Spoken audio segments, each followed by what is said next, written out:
Mayura dialogue. ಇಂದು ನಿಮ್ಮೆಲ್ಲರನ್ನು ಈ ರಾಜಸಭೆಗೆ ಆಹ್ವಾನಿಸಿದ ಕಾರಣವಿಷ್ಟೇ. ಕಾಂಚೀಪುರದಿಂದ ತಪ್ಪಿಸಿಕೊಂಡು ಹೋದ ರಾಜದ್ರೋಹಿಯೊಬ್ಬನು ನಮ್ಮ ವೈರಿಗಳಾದ ಮಂತ್ರಿ ಸೇನಾಧಿಪತಿಗಳ ಆಶ್ರಯದಲ್ಲಿ ತಲೆಮರೆಸಿಕೊಂಡಿದ್ದಾನೆ. ಶತ್ರು ಪಕ್ಷವು ಬಲಾಢ್ಯರಾಗಿ ವಿಜೃಂಭಿಸುವುದಕ್ಕಿಂತ ಮುಂಚಿತವಾಗಿ ಅವರು ಎಲ್ಲೇ ಅಡಗಿದ್ದರೂ ಹೇಳ ಹೆಸರಿಲ್ಲದಂತೆ ಮಾಡಬೇಕಾಗಿದೆ. ಅಚಾತುರ್ಯವಾಗಿ ನಡೆದು ಹೋದ ಒಂದು ಘಟನೆಗಾಗಿ ಪ್ರಭುಗಳು ಇಷ್ಟೊಂದು ಬೇಸರ ಪಡಬೇಕಾಗಿಲ್ಲ. ಈಗಾಗಲೇ ಸೀಮೆಯ ಕೋಟೆ ಕೊತ್ತಲುಗಳಿಗೆಲ್ಲ ಗೂಢಚಾರನ್ನು ಹಟ್ಟಿದೆ. ಆ ರಾಜದ್ರೋಹಿ ಮಯೂರ ತನ್ನ ತಾಯಿಯ ಬಸುರಿನಲ್ಲೇ ಅಡಗಿದ್ದರೂ ನಮ್ಮವರು ಅವನನ್ನು ಬಿಡುವುದಿಲ್ಲ. ಅದು ಅಷ್ಟು ಸುಲಭವಾದ ಕಾರ್ಯವಲ್ಲ ಮಂತ್ರಿಗಳೇ. ಅವನನ್ನು ಹಿಡಿಯಲು ಯಾರಿಂದಲೂ ಸಾಧ್ಯವಿಲ್ಲ. ಏಕೆ ಸಾಧ್ಯವಿಲ್ಲ?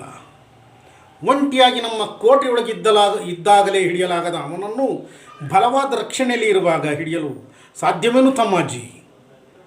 ಹಾಗೆಂದು ಸುಮ್ಮನಿರಲಾಗುವುದಿಲ್ಲ. ಪಲ್ಲವರು ಸಾರ್ವಭೌಮರು, ಪೂರ್ವಾಪರ ಸಮುದ್ರದೊಳಗಿನ ರಾಜ್ಯದೊಳಗಿನ ಕಡಲಿನಂಥ ಸೇನೆಯುಳ್ಳವರು, ನೂರಾರು ಸಾಮಂತರಿಂದ ಕಪ್ಪ ಕಾಣಿಕೆಗಳನ್ನು ಒಪ್ಪಿಸಿಕೊಳ್ಳುವಂತಹ ಪರಾಕ್ರಮಶಾಲಿಗಳು.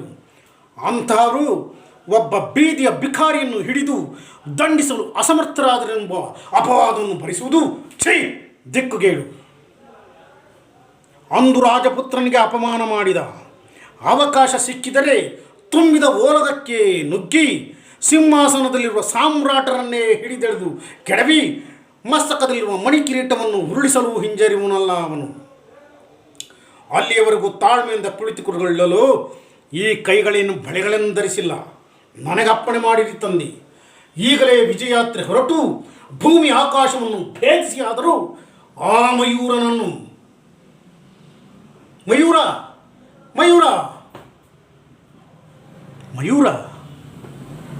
ಯಾರ ಹೆಸರನ್ನು ಕೇಳಿದೊಡನೆ ಪಲ್ಲವ ಸಾಮ್ರಾಟರ ಸಿಂಹಾಸನವೆಂದು ಗಡಗಡನೆ ನಡುಗುತ್ತಿದೆಯೋ, ಯಾರ ಮುಖವನ್ನು ಕಂಡೊಡನೆ ಈ ನಿಮ್ಮ ರಾಜಪುತ್ರನ ವೀರವಾಣಿಯು ಗಂಟಲಲ್ಲಿ ಕುಸಿದು ಹೋಯಿತೋ ಆ ಮಯೂರ ನಾನೇ.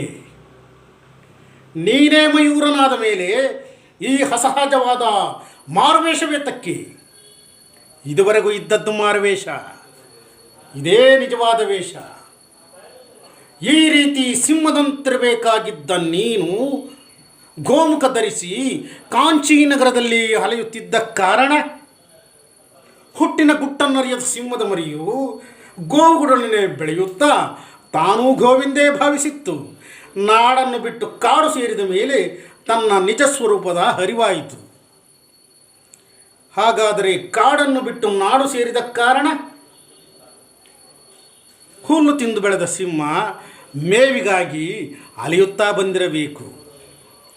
ಮೇವಿಗಾಗಿ ಬರಲಿಲ್ಲ ಮಾತಿನ ವೀರ, ಬೇಟೆಗಾಗಿ.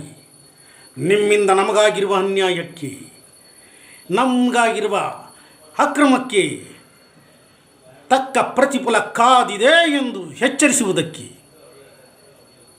ಏನು, ನಮ್ಮಿಂದ ಅಕ್ರಮವೇ? ಹೌದು, ಪಲ್ಲವ ಸಾಮ್ರಾಟರಿಂದ ಅನ್ಯಾಯವೇ? ಅನುಮಾನವೇ ಯುವರಾಜ. ಪಲ್ಲವ ಸಾಮ್ರಾಜ್ಯವನ್ನು ಎಲ್ಲೆಡೆ ವಿಸ್ತರಿಸಬೇಕೆಂಬ ದುರಾಸೆಯಿಂದ ರಾಜ ಚಂದ್ರವರ್ಮನನ್ನು ಮೋಸದಿಂದ ಕೊಲ್ಲಿಸಿದವರು ಯಾರು? ವಂಶದ ಕುಡಿಯ ರಕ್ಷಣೆಗಾಗಿ ಓಡಿ ಹೋಗುತ್ತಿದ್ದ ರಾಣಿ ಪುಷ್ಪಾವತಿಯನ್ನು ನಿಷ್ಕರುಣೆಯಿಂದ ಭಟರನ್ನಟ್ಟಿ ಬೇಟೆಯಾಡಿದವರು ಯಾರು? ನಾಗಶ್ರೀಗೆ ಸಹಾಯ ಮಾಡುವ ನೆಪದಲ್ಲಿ ರಾಯಭಾರಿಯೊಡನೆ ಪಿತೂರಿ ನಡೆಸಿ ಅವಳು ಸತ್ತೊಡನೆ ನಮ್ಮ ರಾಜ್ಯವನ್ನು ನುಂಗಿ ನೀರು ಕುಡಿದವರು ಯಾರು? ಅದಕ್ಕೂ ನಿನಗೂ ಏನು ಸಂಬಂಧ? ಸಿಂಹಾಸನದಲ್ಲಿರುವ ಸಾಮ್ರಾಟರಿಗೂ ಯುವರಾಜರಿಗೂ ಯಾವ ಸಂಬಂಧವಿದೆಯೋ, ವೈಜಯಂತ್ಯ ಅರಸರಿಗೂ ನಮಗೂ ಅದೇ ಸಂಬಂಧ.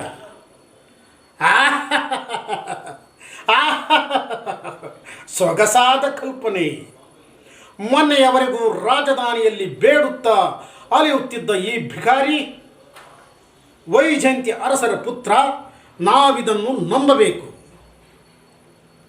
ಹರಿಶ್ಚಂದ್ರ ಸ್ಮಶಾನ ಕಾಯ್ದ, ನಳರಾಜ ಅಡಿಗೆಯವನಾದ, ಧರ್ಮರಾಯ ವನವಾಸ ಮಾಡಿದ, ಚಂದ್ರಹಾಸ ಬೀದಿಯಲ್ಲಿ ಬೆಳೆದ. ನಿನ್ನಂಥ ಮಂದಮತಿಗಳು ಅವರನ್ನು ಗೌರವಿಸಿದ ಮಾತ್ರಕ್ಕೆ ಅವರ ಹುಟ್ಟೇನು ವ್ಯತ್ಯಾಸವಾಗಲಿಲ್ಲವಲ್ಲ. ಮಹಾರಾಜ, ಇಷ್ಟು ದಿನ ಕದಂಬರನ್ನು ದಬ್ಬಾಳಿಕೆಯಿಂದ ಮೆಟ್ಟಿ ಮೆರೆದದ್ದಿಂದಿಗೆ ಮುಗಿಯಿತು.